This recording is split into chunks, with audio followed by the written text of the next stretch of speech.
Hi everyone. I hope you are all doing good. So हम यहाँ पे स्वाध्याय करने जा रहे हैं मॉर्गन हाउसेल की book psychology of money.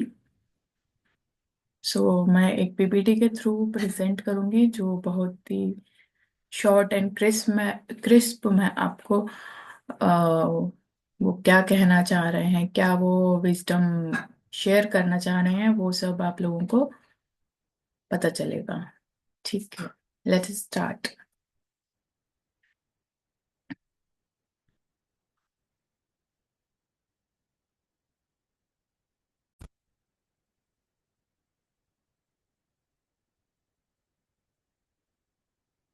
The psychology of money,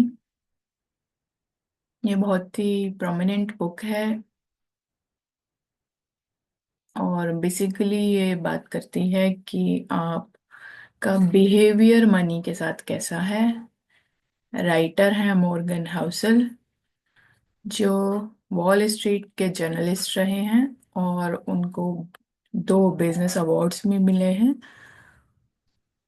और यहाँ वो शेयर करते हैं कि उनका जो एक्सपीरियंस है लगभग 25 ईयर्स का, उन्होंने क्या सीखा है कि how does money works differently for different people.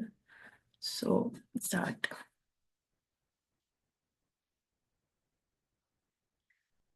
तो ये जो वीडियो है ये बस इंट्रोडक्शन की है, इसके आगे 20 चैप्टर्स और हैं। तो जो ऑथर कहते हैं कि मनी दुनिया का सबसे बड़ा एक तमाशा है, the greatest show on earth. तो मनी कैसे बिहेव करता है वो डिपेंड करता है कि डिफरेंट पीपल की कंडीशनिंग क्या है, उनका मनी के लिए पैटर्न क्या है, उनका फाइनेंशियल पैटर्न्स क्या हैं, किस चीज़ को देख के वो खर्च करते हैं, किस चीज़ को देख के वो सेव करना चाहते हैं, क्या उनके लिए इम्पोर्टेंट है ज़्यादा। जैसे कोई अपने अच्छे कपड़ों पे पैसे खर्च करना चाहता है, कोई ज्वेलरी पे खर्च करना चाहता है। तो 2 लोग हैं, 2 लोगों का डिफरेंट बिहेवियर है और वो हो सकता है कि are you they are thinking for the other कि he is crazy or she is crazy, and both are thinking that they are crazy to each other, but again उनका जो मनी बिहेवियर है वो डिपेंड करता है कि उनकी conditioning कैसी हुई है। तो how well money works for you, ये जो हम बचपन से सीखते आ रहे हैं कि एक टेक्निकल टर्म है, फिगर्स हैं, कितना पैसा आया, कितना गया, कितना बचा, कितना लॉस हुआ, कितना प्रॉफिट हुआ। तो ये सारी चीजें फाइनेंशियल फिगर्स जो पेपर पे दिखती है वो अलग होती हैं, और जो एक्चुअली जो मनी मैटर करता है वो डिपेंड करता है कि पर्टिकुलर पर्सन का बिहेवियर क्या है। उसका इमोशनली अगर वो कंट्रोल खो देता है तो क्या वो आप उसकी मनी को भी वो इफेक्ट करता है, क्या उसकी वेल्थ को भी इफेक्ट करता है। तो डिपेंड करता है कि आप कैसे बिहेव करते हैं, बजाय इसके कि आप कितने स्मार्ट हैं, कितने वेल एजुकेटेड हैं। और बिहेवियर लोगों को सिखाना बहुत मुश्किल है। भले ही आप कितने भी जीनियस हों, अगेन अगर आपका इमोशनली आप ब्रेक डाउन होते हैं या इमोशनली बहुत ज्यादा खुश होते हैं, तो आप खुद को ऑब्जर्व करें कि उस टाइम पे आप मनी के साथ क्या करते हैं। आप बहुत ज्यादा खुशी में बहुत ज्यादा खर्चा कर देते हैं क्या। तो आपके इमोशंस आपकी मनी को ड्राइव करते हैं। आप धीरे धीरे आपके पैटर्न्स देखिए कि आपको ये फीलिंग आई तो आपको लगता है नहीं नहीं पैसे को सेव करना चाहिए। डर में आप पैसे को बचाते हैं और खुशी में आप खर्च करते हैं। और भी कई सारे पैटर्न्स हो सकते हैं।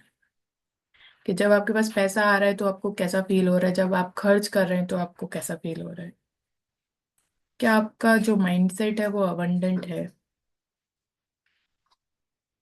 तो ऑथर ने यहाँ पे एक स्टोरी दी है रोनाल्ड जेम्स रीड की, जो एक अमेरिकन फिलैंथ्रोपिस्ट, इन्वेस्टर, जैनिटर थे और गैस स्टेशन पे अटेंडेंट थे।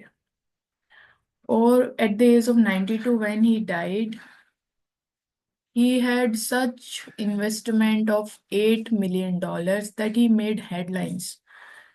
अब आप सोचिए कि कैसे वो जो पर्सन है, जो एक जेनिटर है और जो साफ सफाई करता है और जो गैस स्टेशन पे गैस भरता है, उसने $8 million कैसे इन्वेस्ट करे। So how did he made such a good wealth? He was not smart, he was not educated, well educated, and his hobby was chopping woods. वो उसकी हॉबी थी कि वो लकड़ियों को काटता था।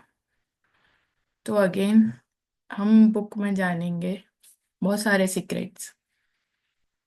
तो when he left 8 billions, what did he do with that?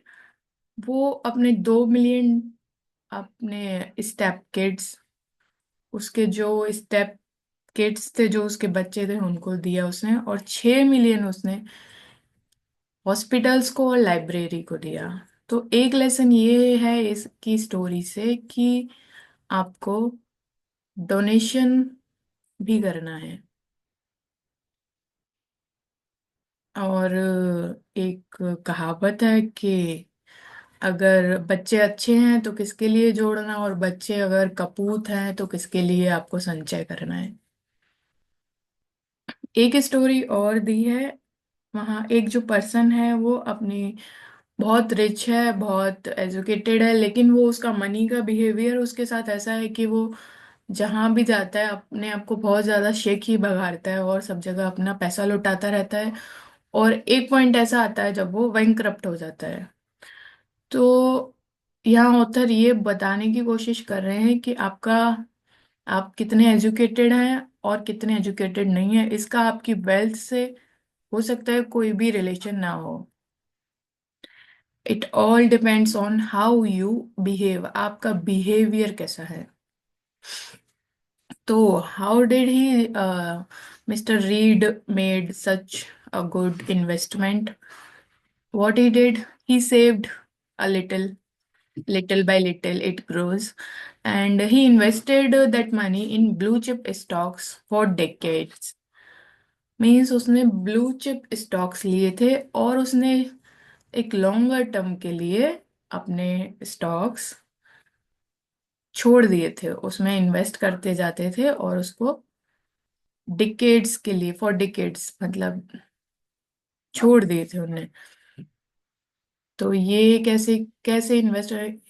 ये कंपाउंडिंग है कि जो आपके ब्याज पे ब्याज लगती है, जो आपकी वेल्थ जनरेट होती जाती है और फिर उसके ऊपर जो वेल्थ वेल्थ जनरेट होती है, वो कंपाउंडिंग होता है। और ये कंपाउंडिंग एक जादू है जो आपकी छोटी छोटी सेविंग्स को अगर लंबे समय तक आपने इन्वेस्ट किया तो वो आपको एक बहुत बड़ी वेल्थ क्रिएट कर सकता है।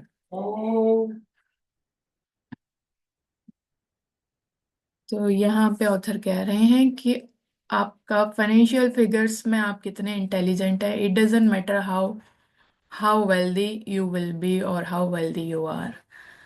क्या मैटर करता है? वो आपकी soft skills, means how you behave. This is the most important thing, how you behave. And psychology of money, आगे भी बुक में इसी को ऑथर डिफरेंट डिफरेंट एग्जाम्पल से आपको समझाएंगे।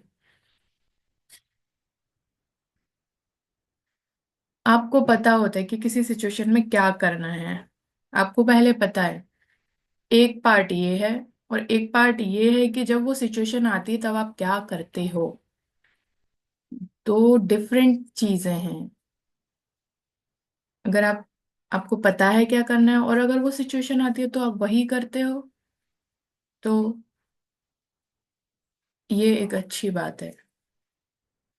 आगे आपको कई सारी चीजें बताई जाएंगी, जैसे आप मनी इंडस्ट्री को कितना समझते हो, कितना आप इन्वेस्ट करते हो, आपके पर्सनल फाइनेंसेस कैसे हैं, आप अगर बिजनेस करते हैं तो आपकी बिजनेस प्लानिंग कैसी है, कैसी होनी चाहिए, क्या आपने रिटायरमेंट के लिए प्लान कर रखा है। सो अर्लियर इट वाज कि only government employees were concern for retirement, अभी है कि any how any person can invest for their retirement and they should invest for their retirement. So it's not like कि आपकी government job नहीं है तो आपको रिटायरमेंट फंड नहीं मिलेगा। आप एक अच्छा अमाउंट इन्वेस्ट कर सकते हैं धीरे धीरे, आप जो आपके रिटायरमेंट में आपके लिए हेल्पफुल होगा। अब आप जो मनी है उसको लेके कितने आपके जो विचार हैं, जो आपके थॉट्स हैं, जो आपके व्यूज हैं, वो कितने रियलिस्टिक हैं, कितना आप इमेजिनेशन में मनी के बारे में सोचते हैं, और वाकई जो मनी का रिलेशन है आपके साथ वो कैसा है, और जो रियलिटी है वो कैसी है। और क्या आपको पता है कि मनी और खुशी, पैसा और खुशी में क्या अंतर है, क्या रिलेशन है। पैसा आपको कितना खुशी दे सकता है और क्या आपके लिए नहीं कर सकता। तो सभी लोग अलग अलग हैं, सबके बैकग्राउंड अलग हैं, कल्चर अलग हैं, सबके पेरेंट्स अलग हैं, सबके थॉट्स पैटर्न्स सब अलग अलग हैं। तो जैसे सब लोग अलग हैं तो उनका फाइनेंशियल बिहेवियर भी सबका अलग अलग होता है। तो फाइनेंस पर्टिकुलरली किस चीज से गाइडेड होता है कि आपका मनी के साथ कैसा बिहेवियर है, वैसे आपका फाइनेंस आपके साथ चलेगा। And like I said, two peoples might be crazy to each other, but their behavior with money makes sense to them. कभी आपने सोचा है कि एक आदमी जो कर्जे में डूबा है तो वो ऐसा क्यों है?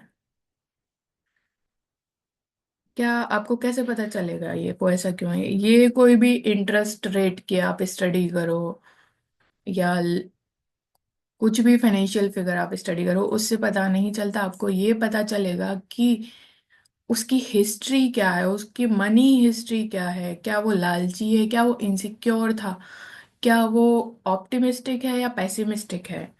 तो जब आप उसके बिहेवियर को स्टडी करोगे तो then you can know that why he is in debt. तो ये एक इंट्रोडक्शन सेशन था और इसके की टेक अवेज हैं कि आपको क्या करना है, आपको खुद को ऑब्जर्व करना है कि आपका मनी के साथ बिहेवियर कैसा है, आपको सेव करना है और इन्वेस्ट करना है लॉन्ग टर्म के लिए। So this is it. आगे हम 20 चैप्टर्स हैं और ऐसे ही छोटे छोटे सेशंस में छोटी सी प्रेजेंटेशन के थ्रू समझेंगे। And we are ethical finance and I am the founder, CA Monica Jain. Thank you so much. Thank you so much for listening. Stay tuned.